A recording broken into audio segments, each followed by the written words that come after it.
世伯已经知道你跟西门吹雪的事情了。如果你这个样子被他看见的话，他会很失望的。马师妹，不要再责备他了，哭吧，尽情的哭出来吧。我知道憋在心里很难过，那就痛痛快快的哭出来。哭完了，把一切都忘掉，好好做我们的掌门人。师姐，我好难过，我喜欢他的，我是真心喜欢他的。师姐，我喜欢他的，我是真心喜欢他的，师姐。师妹，我们知道，为什么要这样？我很喜欢他，师姐，我该怎么办？别哭了，别哭了，我好难过，我好难过啊，师姐。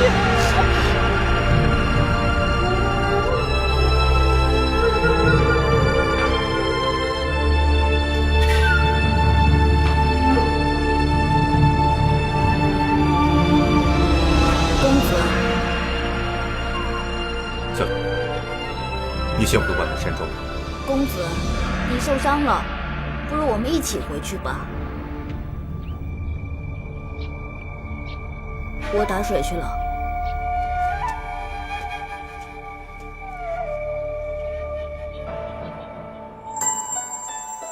一点阳光照不出美满，一点乌云遮不住哀伤，不灵不离，我们像漂浮在海洋。一把木匠，掌门，开饭了。你先去吧，我马上来。是。模糊了月亮，看看这个世界，总是欠缺一些方向。我们的爱差一点，不内圈过一点，快看不清你的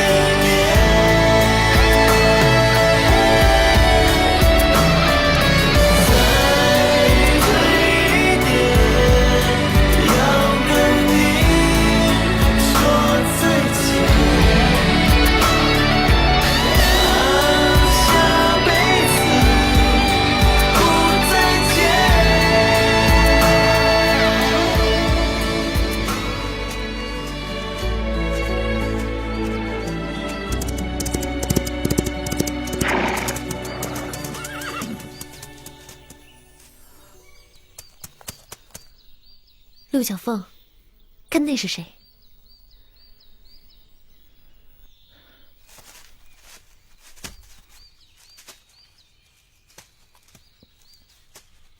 孙掌门，听说你赢了西门吹雪，恭喜你啊！陆大侠，西门吹雪受伤了。掌门是想随他而去吧？他为你镇上了经脉，你自觉亏欠他太多，所以决定放弃峨眉掌门，与他双宿双飞而去。你不要再劝我了，我心意已决，拦我也没用。我要遵守和西门吹雪之间的承诺。好，那你走啊。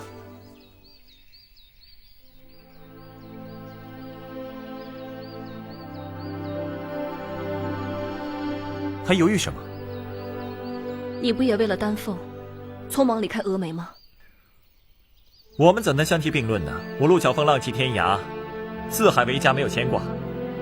你和西门吹雪就不同了，生长于名门正派，身上背负着责任，岂能说放就放？师太把毕生武学传了给你，你问问自己的良心，是不是能忘记这份恩情，就这样跟峨眉一刀两断？看你脚步犹豫，就知道你下不了决心。从这条路一直走下去，你就能见到西门吹雪。另一条就是回峨眉的路。选择一条你不后悔的路。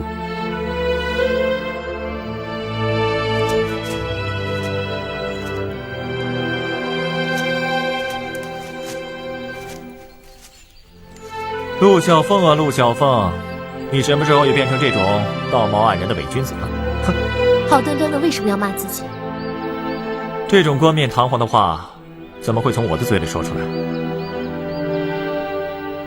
硬生生的拆散了一段姻缘。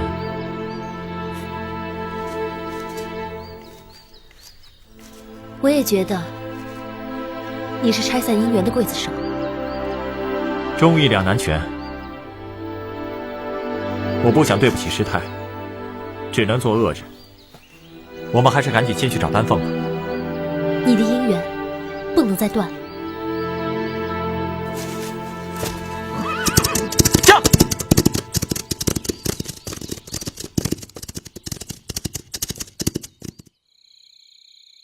我找你家公子，我真有急事要见你家公子。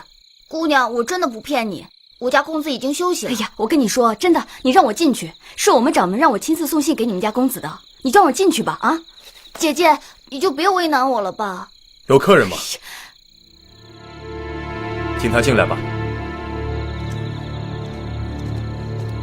西门公子，我们掌门让我来给你送信。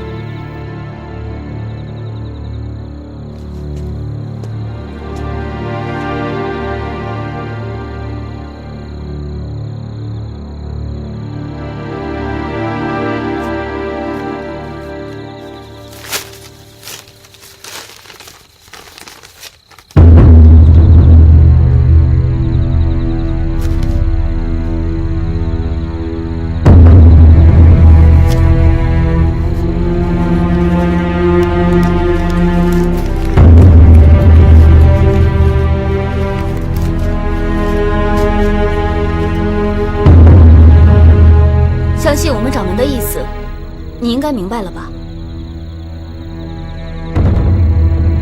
起码你可以告诉我一声，你什么时候才可以离开峨眉山啊？小童，送客。姐姐，拜托你，我们家公子要休息了，请你走吧。反正要等你自己继续等，我们掌门是不会跟你走的。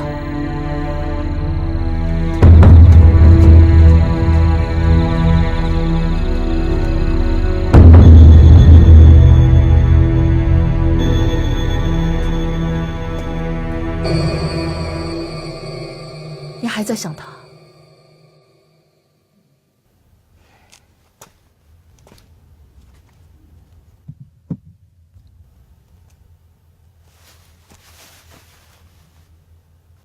你有没有想过，如果你真的跟西门吹雪走了，大家会如何看待我们峨眉派的弟子？我知道，其实我们从小一起长大，你的开心和难过我们都知道。可是你现在不是以前的小师妹了，如果是以前，我一定支持你和西门吹雪双宿双飞。可是你现在是掌门人，你放心，我不会就这样离开，不会连累你们的。你一直以来都是一个识大体的姑娘。师姐，我知道你想安慰我，可是我现在好累啊，我想休息，能先回去吗？好。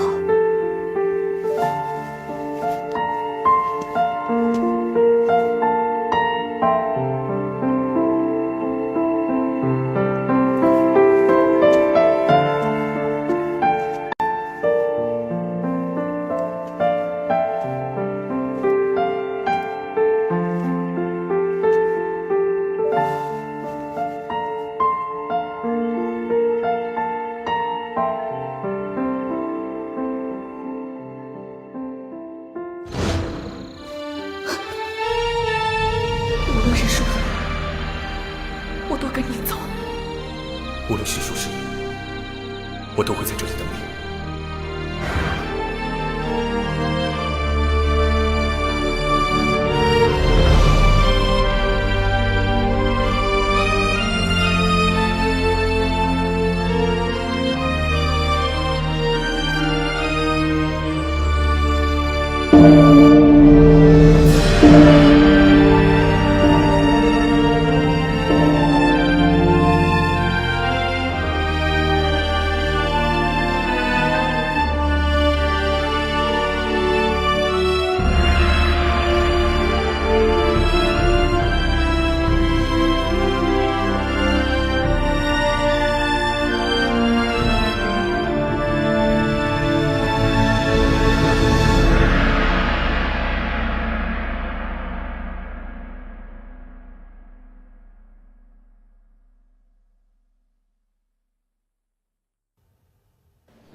公子，峨眉派的人正在准备掌门登基大典呢，好热闹啊！公子，人家都这样了，你还不打算回万眉山庄吗？你想回去，你可以先回去。我去打水了。难道他真的放弃了吗？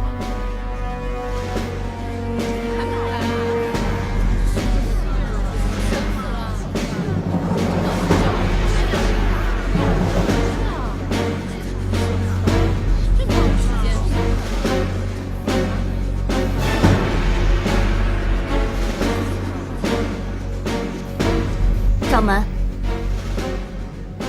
你这是？我们去大殿。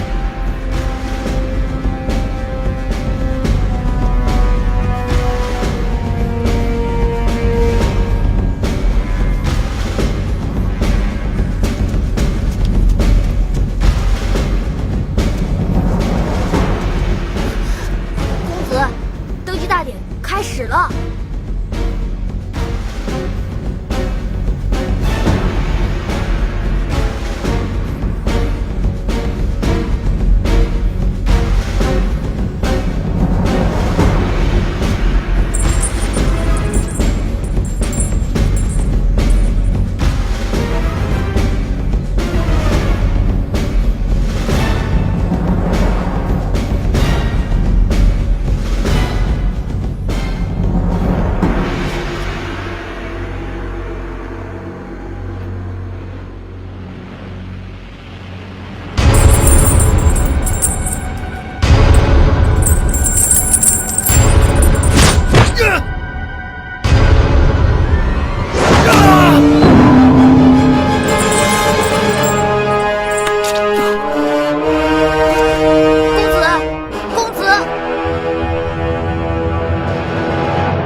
人事部，对不起，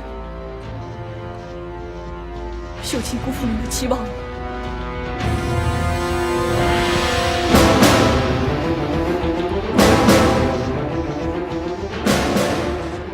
我并没有资格阻止你的决定。离开自己深爱之人的痛苦，比万箭穿心还要难。秀琴啊，我知道做出这样的决定不容易。从今以后，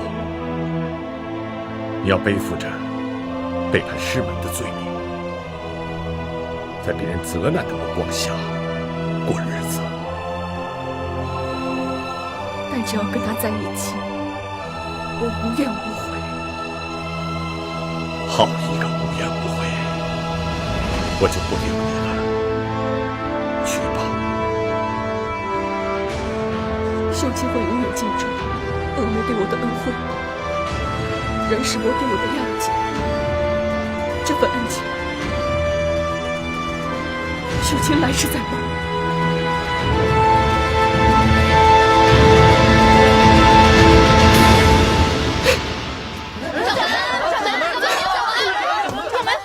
不用追了，人追回来了，心不在峨眉，没用啊。给你的包袱，拿着吧。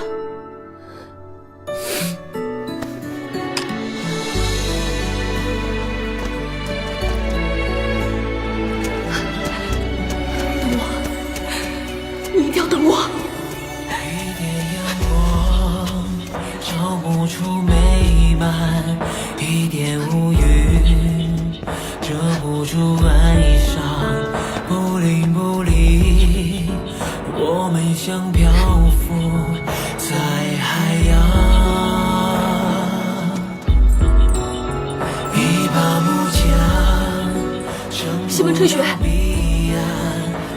西门吹雪，模糊了月亮，看看这个世界，总是欠缺一些方向。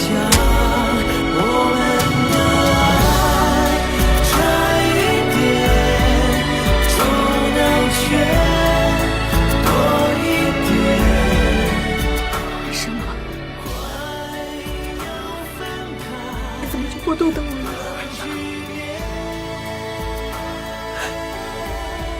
我说过我会回来，我答应过你，我一定会来的。我来了，西门吹雪，人呢？我答应过你，我一定会来的。你去哪儿了？我来了，西门吹雪。你快回来！我要跟你一起走啊！快回来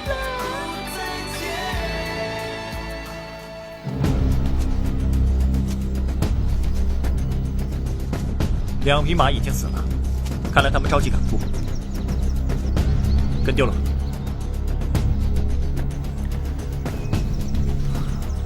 他们用了障眼法，我们已经被马蹄印迷惑了。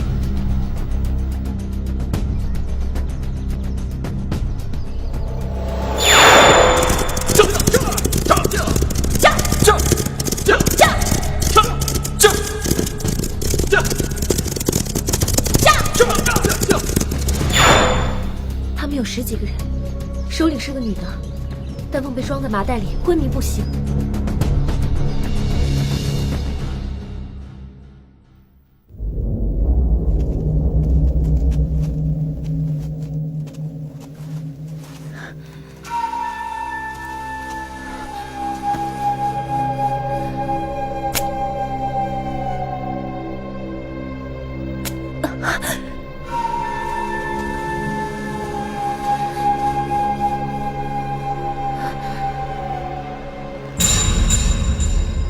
你是什么人？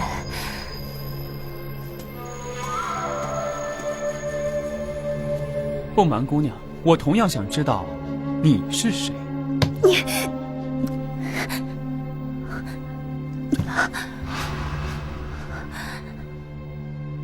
我怎么了？你们对我下毒了？刚才那根针上有5色花毒，中毒后会全身麻痹。我只是想让姑娘好好休息休息。卑鄙！这是什么地方？这是招待贵客的地方。像姑娘这样的美人，本不该遭此待遇，鄙人十分抱歉。其实姑娘只需要回答我几个问题，我就让姑娘少受点罪。丹凤公主，告诉我金鹏王在哪里。我不可能告诉你。哼，是吗？好在在下一向有耐心，不妨给姑娘换个安静的地方，考虑考虑。如果姑娘要觉得闷，想和在下聊聊天，只需喊一声，在下立刻就到。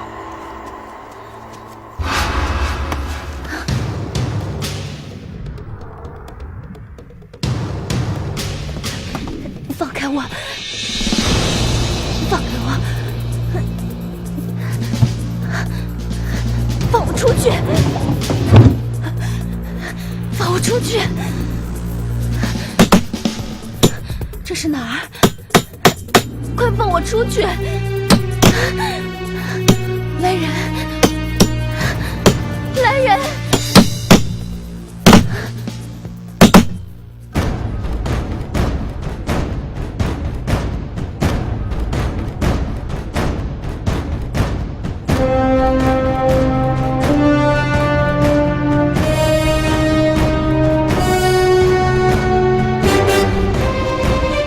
上官飞燕，自铁虎上月战死，青衣楼第104楼楼主空缺，因你立下大功，从今天开始，你就是青衣楼第104楼的楼主。从今以后，你不可违背楼主意志，借势冒为，更不可欺骗同门，背弃誓约。不可违背楼主意志，借势冒为，更不可欺骗同门，背弃誓约。从今往后，飞燕绝不违背楼主意志，借势冒为，更不欺骗同门，背弃誓约。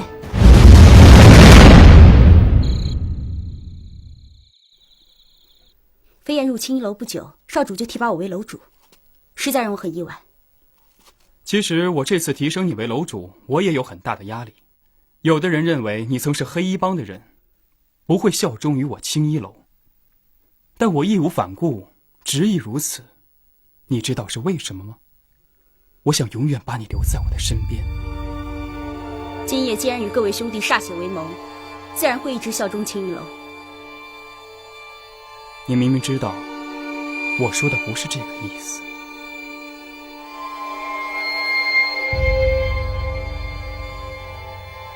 少主，我是个杀手，只懂得杀人，为青衣楼卖命，别的我什么都不会做。你是不是心里有人了？当杀手，对任何人或事产生感情，都是不明智的。少主应该比我更明白。好的，好的。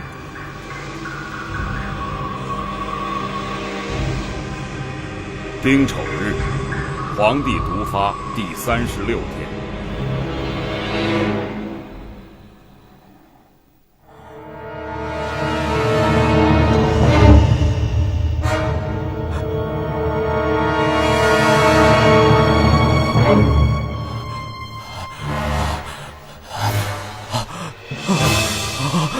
好冷，好冷！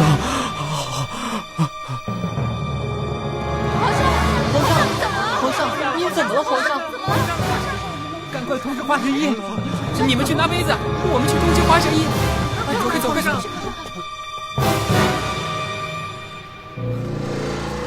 哎，皇上怎么了？皇上刚才一直喊冷，所以我们拿几床被子给他。那我给皇上准备的药呢？哦，知道了，我们很快就会去拿。快去！恕在下直言，皇帝病情是因霍修的医治才更加严重。若非在下及时赶过来驱除皇帝体内邪寒，后果不堪设想。霍修的治法表面上能够缓解症状，实则在消耗体内真气。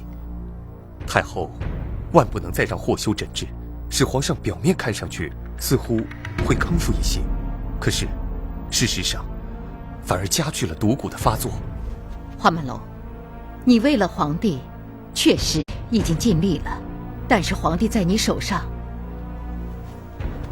一直没有什么起色。霍修口气是大，可他对哀家倒还忠心，谅他也不敢乱来，哀家能够理解同行相亲的道理。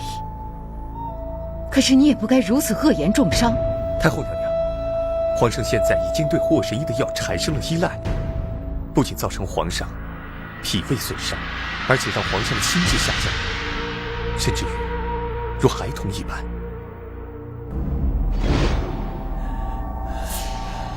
皇儿，你觉得怎么样？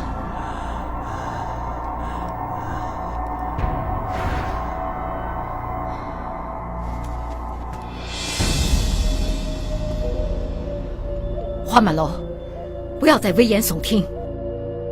霍修不仅使皇帝的病情大有好转，还治好了哀家的失血之症，这都是有目共睹的事实。你要是再抹黑霍修，哀家禁不住要怀疑。其实，你并不希望皇帝被治好。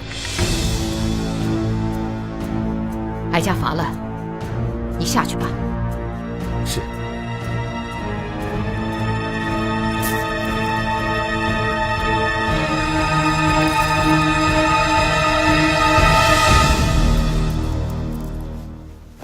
老华，你让我们做的事情我们都做了，我必须要严重的警告你，你正在走一步极凶险的棋，后果很严重，你明白吗？我明白。如果我们还是按照霍修的办法来医治皇上，而不加以阻止，那即便我们找到了解药，皇帝也只能停留在6、7岁时候的样子。花公子，你说说你，好好的一个江南世家公子，清茶淡酒，富贵一生，根本不需要来到尘世间摸爬滚打，何必揽下这杀头的营生呢？皇上的病隐藏着巨大的阴谋，这件事我不能够袖手旁观。老朱，这位花公子呀，跟那个4条眉毛的陆小凤还真是一模一样，谁要他把谁都当朋友呢？就算是上刀山下火海，也会替他出头的。好吧，既然这样，老朱，我们行动吧。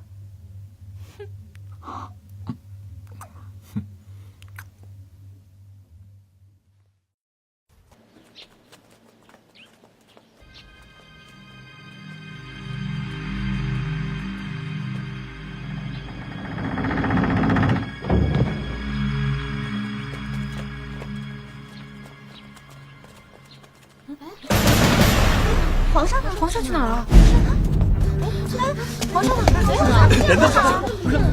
皇上怎么不见了？皇上，皇上，皇上！什么？回太后，皇上他确实不见了。哎呀！你们都仔细查过了吗？你们死了有什么用啊？皇帝呢？这么多人，竟然把皇帝给看丢了，一个大活人你们都看不住，找，给哀家继续找。太后，太后，皇明刚听说皇上的事，简直是骇人听闻，请太后息怒。皇帝不见了，你让哀家怎么息怒？那你们盘查清楚没有啊？所有角落都找过了，才敢向太后禀报。竟会说些没用的。把城门都封起来，挨个宫殿查，把所有人手都调派出去。遵旨。太后，你怎么了？太后不如先回宫，一有情况我们马上向您禀报。先扶太后回宫。来，请慢走。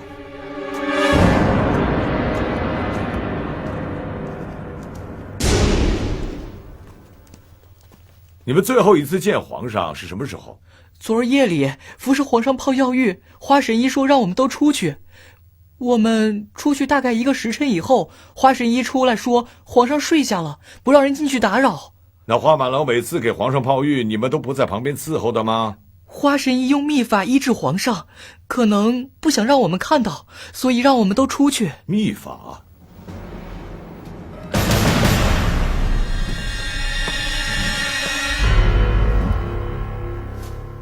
下去看看，密道到底通往哪里？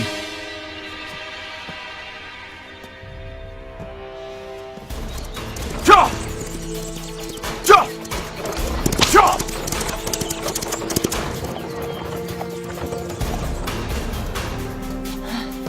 霍神医，密道往前约200尺左右，直通皇宫后山。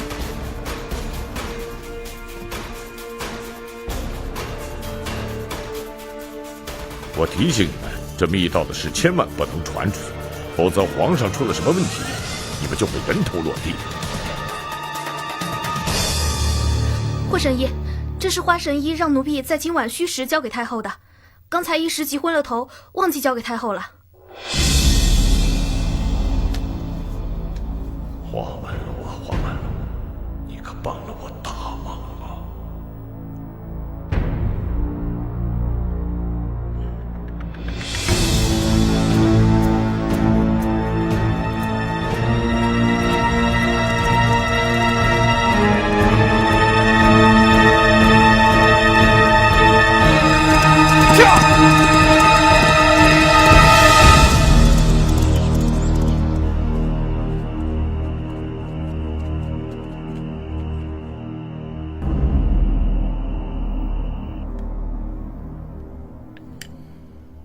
皇上驾到！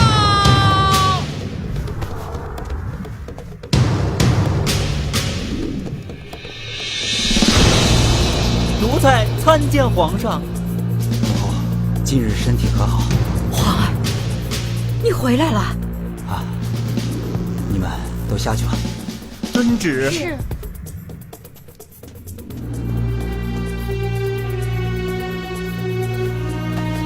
太后，奴才罪该万死。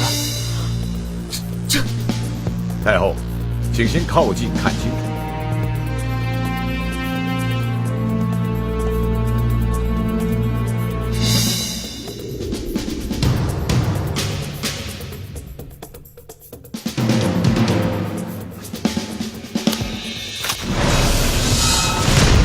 太后饶命！太后。皇上失踪期间，尽管太后的密令不能外泄，但难保悠悠之口，不仅会引起大内恐慌，朝野震惊，甚至会动摇我朝江山。霍修见这位公公的身形和皇上相仿，所以才想到李代桃僵权宜之计。做得很好，不愧是皇上的内侍，语气和神态都模仿得甚像，连哀家都被糊弄过去了。按照霍修的预计，再有3天，皇上就可以再度神采飞扬，而且绝对不会复发。但是这个时候，花满楼一声不吭带走皇上，这说明他不想让我把皇上治好。这背后肯定有阴谋。是花满楼把皇帝带走的？好大的胆子，他想造反不成？难道是他暗中授意？他们想挟天子以令诸侯？太后，霍修一定将这件事情查明。你听着，皇上平时什么样子，你就学成什么样。要是有一点破绽，人头落地。奴才遵旨。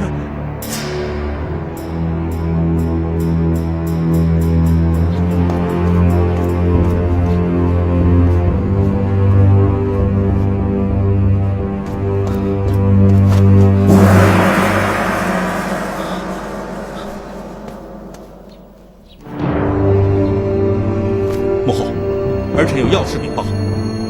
你们都下去吧。是。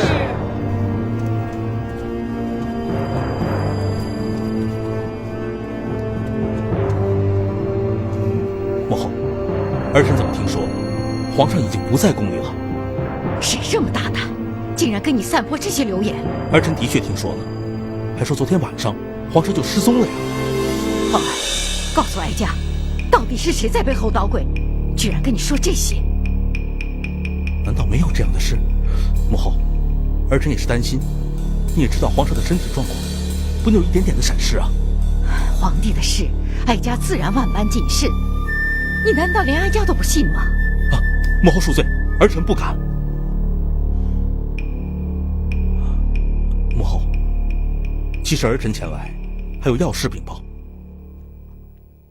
我接到陆小凤的飞鸽传书，他已经查到了金鹏王朝的另一个罪臣，现在改名叫独孤一鹤，就是他下的毒，使师太中毒，发疯杀死续王。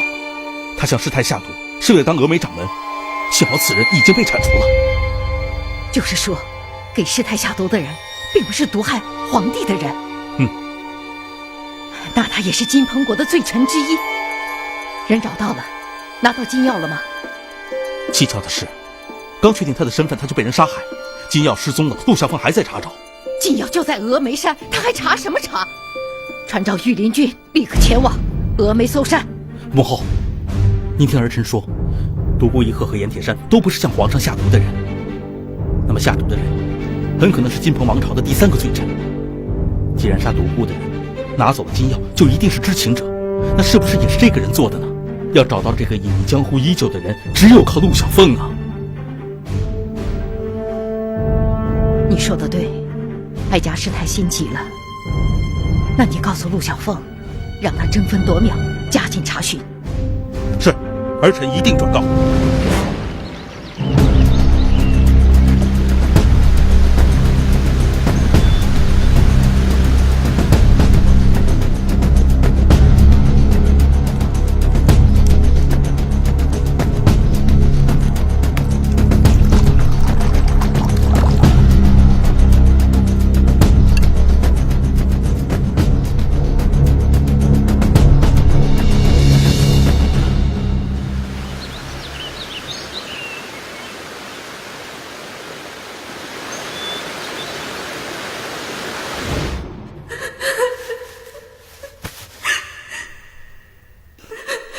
我知道我不会被原谅的，可是每次我杀完人，都只想来到这儿，向菩萨忏悔。为什么不让我保护你？不可以，会连累你的。我被迫走上歧途，心中万念俱灰。但是只要能见到你温煦平和的活着，我就觉得这个人世还是待我不薄，希望将来能够报答你的好。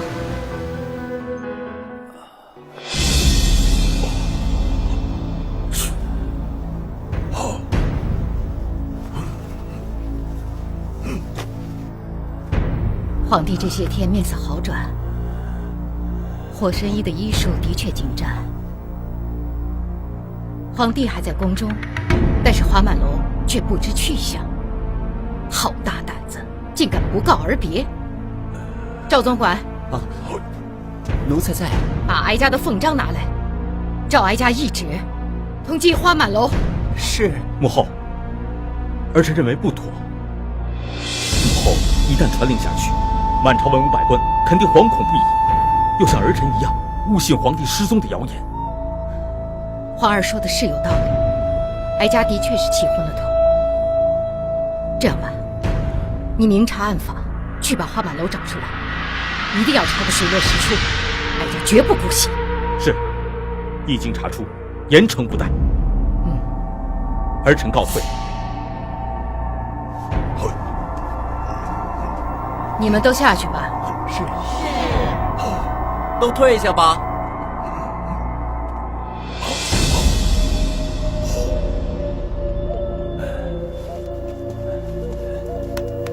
参见太后。要小心魏王，他为人细心精明，尽量不要跟他有正面的接触。请太后放心，国不可一日无君，行此险招只能暂时，不能重任。霍神医，哀家在进宫能信任的人不多，你派人出去查访，尽快把皇帝给我找回来，切记不可声张。是太后。